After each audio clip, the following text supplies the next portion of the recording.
Deuteronomy 21 stands as a testament to the intricate relationship between law, society, and faith in ancient Israel. This chapter, nestled within the fifth book of Moses, delves into specific cases and scenarios, offering guidelines for navigating the complexities of life under the covenant with Yahweh. These laws, far from being arbitrary pronouncements, reflect a profound understanding of human nature, societal needs, and the pursuit of justice tempered with compassion. In examining these ancient statutes, we gain invaluable insights into the values and beliefs that shaped a nation. Deuteronomy 21, verses 1 through 9, addresses the discovery of an unsolved murder.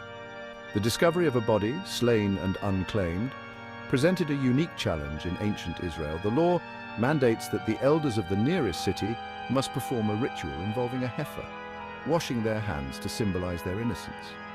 This act absolved the community of guilt and underscored the importance of seeking justice for the victim. The ceremony aimed to restore harmony and appease potential divine retribution. It highlights the belief in communal responsibility and justice as fundamental aspects of their covenant with God. Deuteronomy 21, verses 10 through 14, outlines the protocol for taking a captive woman as a wife. This passage needs to be examined within the historical context of warfare in the ancient Near East. The Israelites engaged in warfare, often resulting in the capture of foreign women. This law aimed to mitigate the brutality of war and offer a path to dignity for these vulnerable women. If a man chose not to marry the captive woman, he was to set her free without payment. If a man did marry her, he was forbidden from selling her into slavery, preventing exploitation.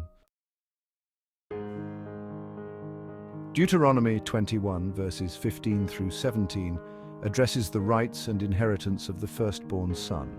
The concept of primogeniture, the preferential treatment of the firstborn son, permeated ancient Near Eastern societies.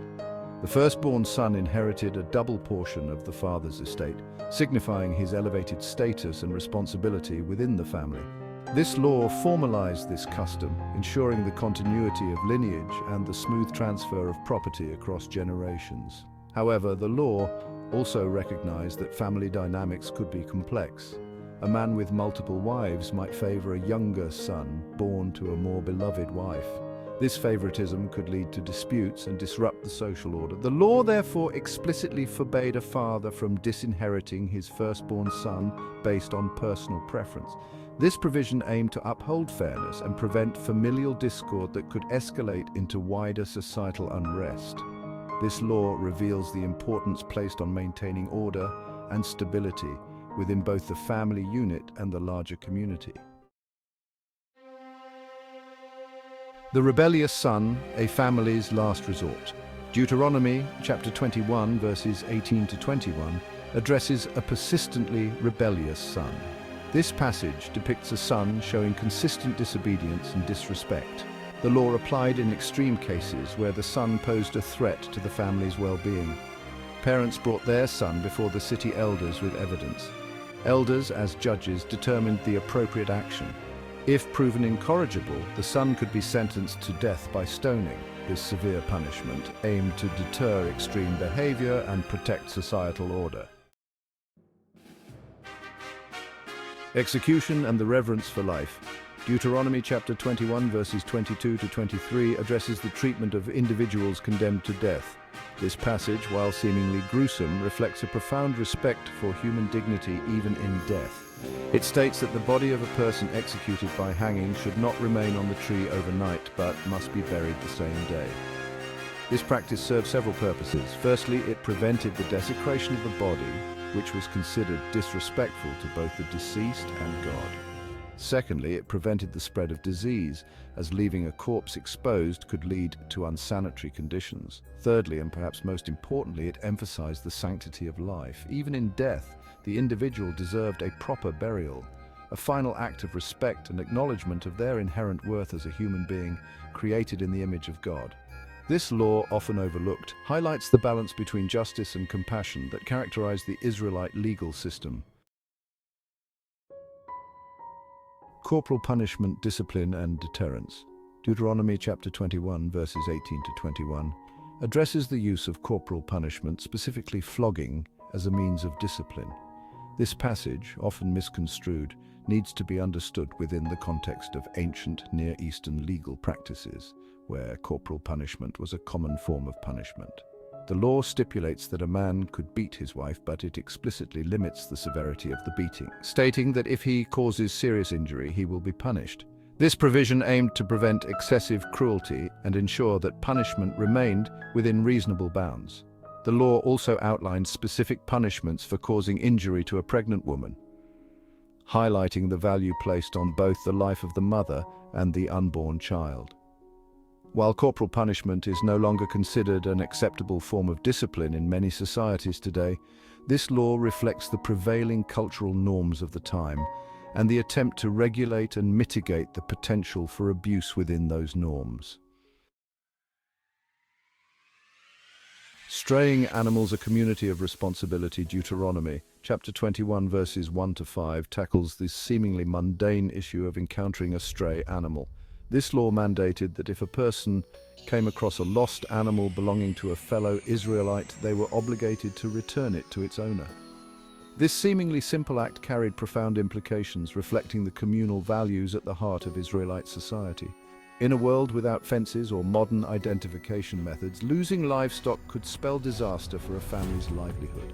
By requiring the return of stray animals, the law fostered a spirit of cooperation and mutual support among community members. It recognized the interconnectedness of their lives and the importance of looking out for one another's well-being. This seemingly minor regulation reveals the emphasis placed on empathy, responsibility, and the creation of a just and compassionate society. Accidental death. Protecting the innocent. Deuteronomy chapter 21, verses 6 to 9 deals with cases of accidental death, specifically those caused by negligence. This law recognizes that not all deaths were intentional and establishes a system for distinguishing between murder and accidental manslaughter.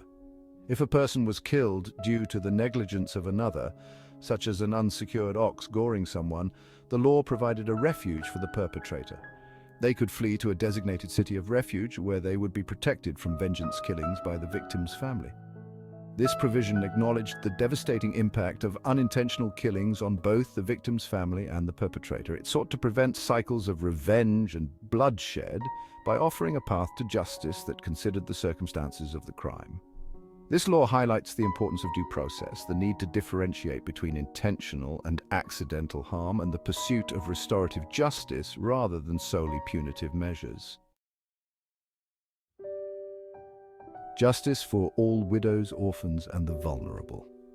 Deuteronomy chapter 21, verses 10 to 14 emphasizes the importance of protecting the most vulnerable members of society, widows, orphans, and the poor.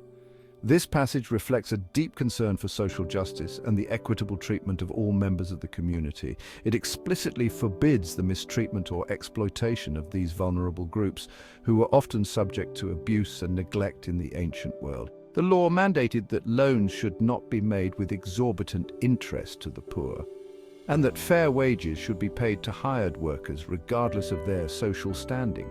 It also emphasized the importance of providing for the needs of widows and orphans, ensuring they were not left destitute or forgotten. This concern for the marginalized reflects the compassionate heart of the Israelite legal system, which sought to create a society where all members were treated with dignity and respect, regardless of their circumstances.